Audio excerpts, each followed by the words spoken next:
paciente no respondía y la cirugía aparentemente no había funcionado. Sacamos el hematocrit, estaba en 12.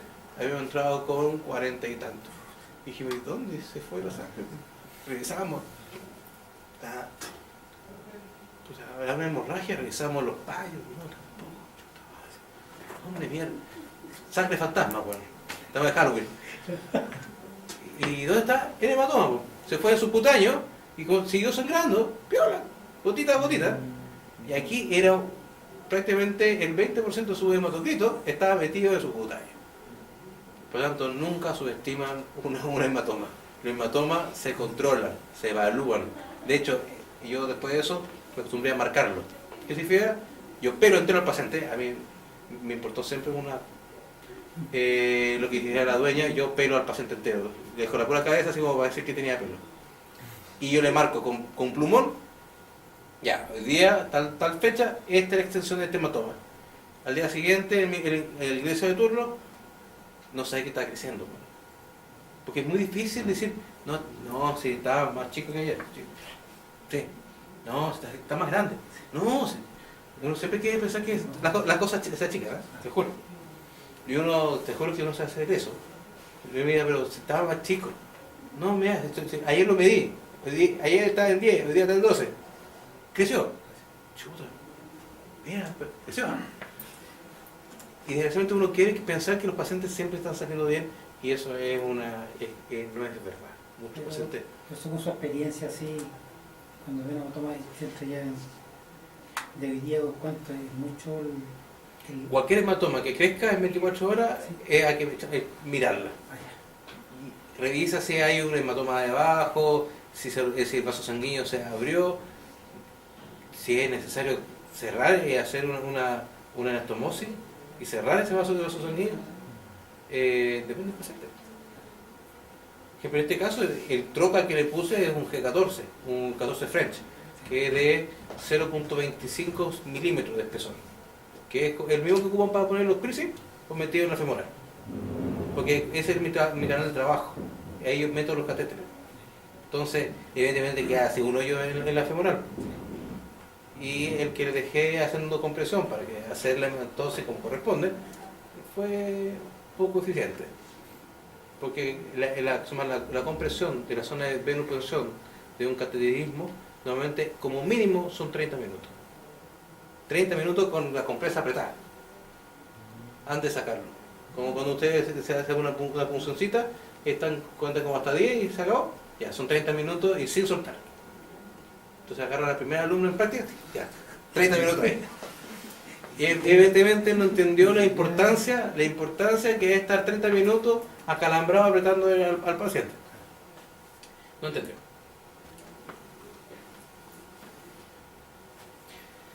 Cuando un paciente cae la tensión arterial en un shock, se activa el sistema simpático, se lleva renina, angiotensina, aldosterona y la vasopresina, y eso genera una reclutación de la presión por redistribución hacia corazón y cerebro en desmedro de gasto plánico. ¿Qué significa? Lo primero que hago cuando me falta gasto cardíaco, me falta perfusión, es cerrar las cosas que no me sirven. Y lo primero que no me sirve es estómago, intestino, riñones, vasos, páncreas.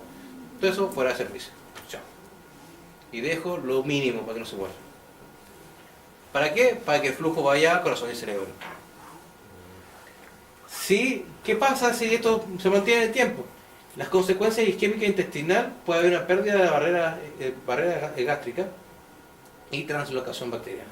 Por lo tanto, un paciente que no era séptico, con una hipoperfusión gástrica, se puede transformar en séptico por translocación bacteriana. La bacteria que vive en el intestino transloca hacia vía hematógena y se transforma en una sepsis. Por lo tanto, ojo, un paciente hipoperfundido por mucho tiempo es un potencial sepsis. Por lo tanto, hay que tratarlo en ese contexto. La perfusión va desde el sistema más general, que es el transporte de oxígeno, hasta la de células, y los shock también se van en esa misma lógica, que tanto en transporte de oxígeno están los shocks cardiogénico y hipovolémico, en distribución, microcirculación y célula está el shock séptico. Aquí hay que hacer una aclaración. El shock séptico shock neurogénico y anafiláctico comparten la condición de ser shock distributivo. Esos tres afectan este pedazo de la distribución. El shock séptico tiene una característica: no solamente afecta la distribución ni la microcirculación, sino también afecta a la célula. ¿A través de qué? Un estudio de hace ya 2 o 3 años, donde el paciente séptico, además de todas las cosas malas que hacen, afectan el transporte, porque la sepsis genera una presencia de depresores miocárdicos, el corazón se contrae más lento, y además hace una disfunción mitocondrial, o sea, la mitocondria deja de funcionar. Por lo tanto, si logro llegar con oxígeno a la célula no sabe qué hacer con el oxígeno. Por lo tanto, en caso de shock séptico, no solamente voy a tener un corazón fallado, voy a tener una alteración de distribución, precisamente por bloqueo del oxígeno nítrico, alteración de la microcirculación, y además voy a tener alteración del consumo de oxígeno a través de la célula. También uno puede dividirlo en shock central y séptico. Los centrales son aquellos que están en el transporte general, muy hipovolímico cardiogénico, y el séptico es precisamente microcirculación, captación de CO2 por la célula, y disminución de la fuerza contráctil del ventrículo. ¿Qué uno quiere hacer? Ojalá tratar de identificar las etapas primarias de captación de la presión, tratar de compensar y controlar los mecanismos de compensación para evitar un choque irreversible. Eso es lo que quiero hacer. El shock es una urgencia médica y hay que restaurar la perfusión como primera etapa y reconocer las etapas precoces. Y no se puede soltar la emergencia hasta que todas las condiciones y todos los signos de hipoperfusión estén resueltas. Muchas veces nosotros, uno de los grandes problemas médico-veterinarios es que trabajamos muy solos. ¿Qué significa? Estamos trabajando, nosotros sacamos adelante a nuestros pacientes con mucho esfuerzo, pero muchas veces logramos sacarlo adelante y tenemos que ver al otro paciente y vender el saco de alimentos. Que son cosas que pasan. Yo les cuento de la experiencia que eso pasa. Sacaste una reanimación, trabajaste no sé, 1 hora y media haciendo una reanimación, estáis sudado pero como caballo de feria, y tienen que ir a vender un saco de alimentos. Te juro que te da una rabia maravillosa. Y eso sí pasa aquí. Por lo tanto, ojo, hay que controlar todos los efectos y todos los signos de hiperperfusión antes de soltar al paciente. Porque si no, el paciente que iba saliendo así como...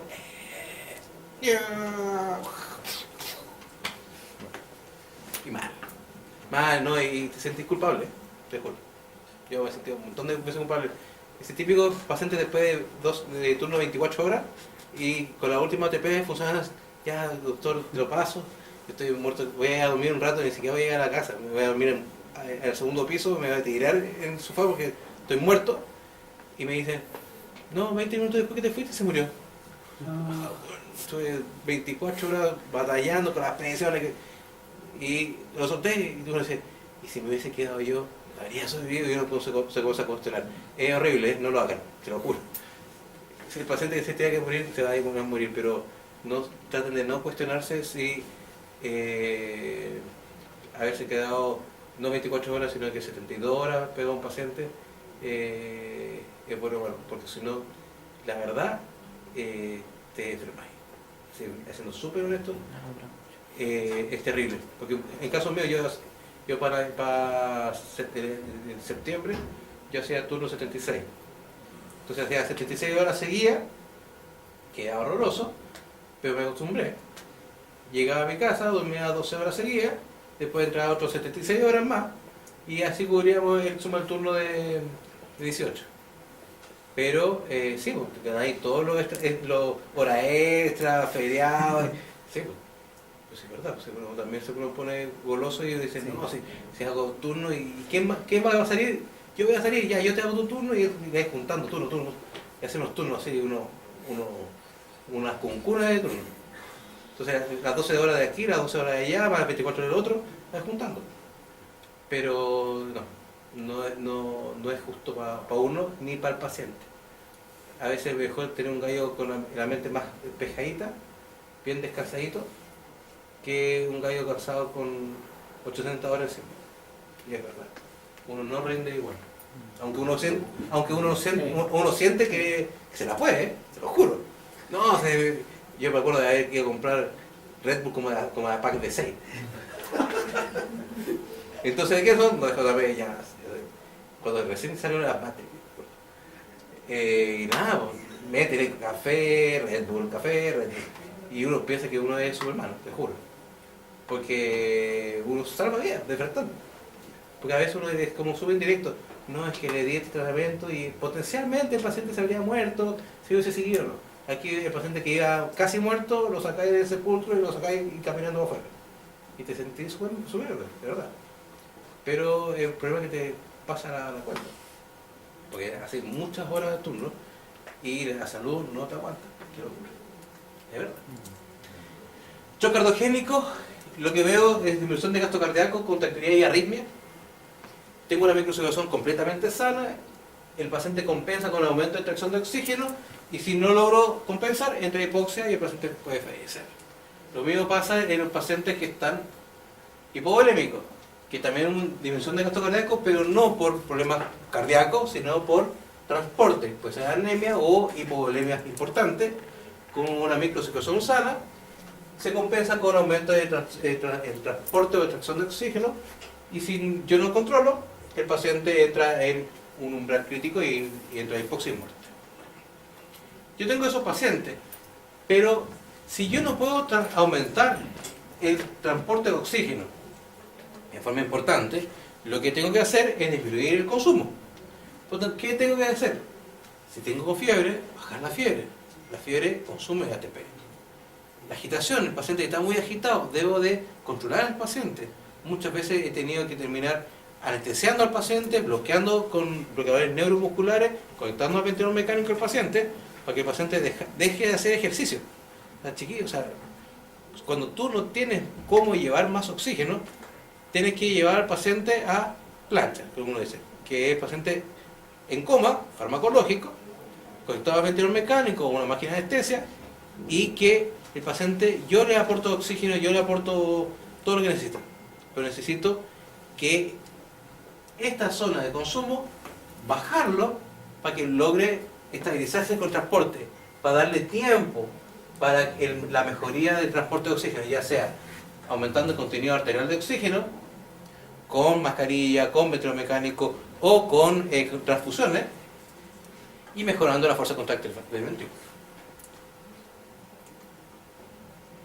Esto siempre nos muestra que hay mucha sangre aquí, ¿o no? Sí, pero no es una... No, la verdad es que no. Estaba piola ahí. Para ser bien honesto, es un sangrado piola. Fíjense que, ¿por qué es sangrado piola? Porque tengo una tremenda máquina de aspiración. Y que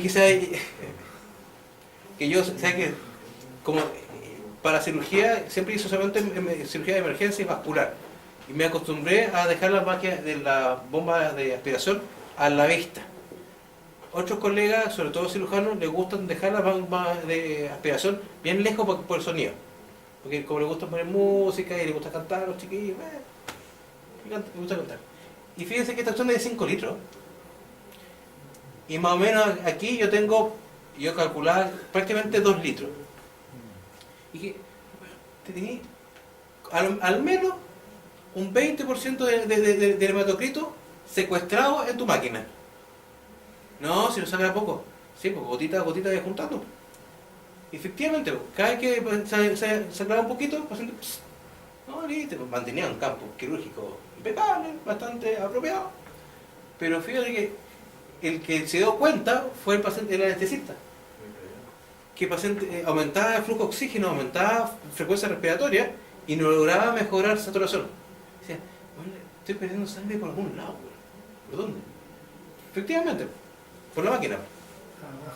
Está abajo. Por lo tanto, cuidado con las pérdidas insensibles de flujo y de volemia. Este paciente tenía secuestrado glóbulos rojos. Con lo caro que son los glóbulos rojos, además. difícil de encontrar, que el donante, ya no existen bancos de sangre como antiguamente existía, que había unidades de sangre y uno compraba la unidad de sangre, y había tal vez Blood, estaba Alcántara que uno iba a comprar y siempre había sangre. Ahora ya no están ellos, no están funcionando. Por lo tanto, entre que llegue el donante, que le hagáis los test para saber si es compatible y todo, te puede echar una hora. Por lo tanto, eso, si hubiese pasado por un sistema de expiración estéril, tú lo podrías haber utilizado nuevamente.